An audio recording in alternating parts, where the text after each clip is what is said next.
The importance of this video cannot be understated. It may seem trivial at first, but having your butter diced and in a container ready when you need it is a game changer. In professional kitchens, we cut a ton of butter for service as well as prep, especially when it comes to pastry and baking. In this video, I'm going to show you how we do just that so you always have it on hand.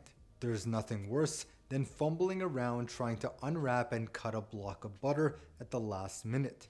With that being said, let's get started. So here I have a pound of butter. Now the first thing I want to do is make sure my butter is at the right temperature. Too cold and hard and it'll break off of my knife.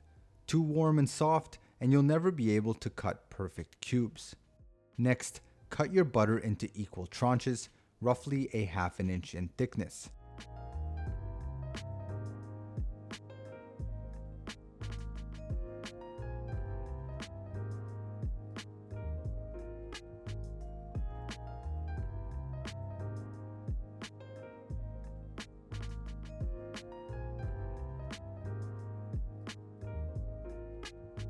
I'll begin to stack these tranches and then wipe my blade with a warm, damp towel.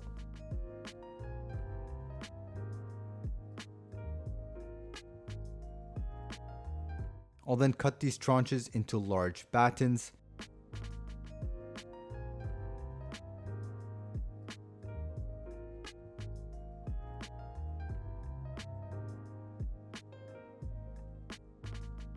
And finally into a large dice.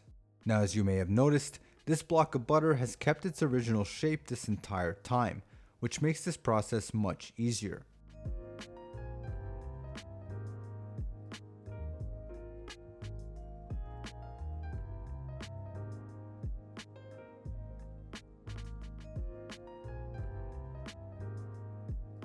I'll complete my dice, and this is what we're looking for. Perfect cubes ready to be used for any application. Now you want to keep these in a deli container and store it in your fridge so they maintain their shape and are portioned for your convenience. So, whether you're basting seared duck breast with foaming butter in the pan or using it to mount a risotto, having diced butter in your fridge is a must in your kitchen setup. I could have grouped this with another video in this module of the course, but I felt like it deserved its own separate lesson. In the next, I'll be going over a technique we use in restaurant kitchens when it comes to speed and efficiency. I'll see you there.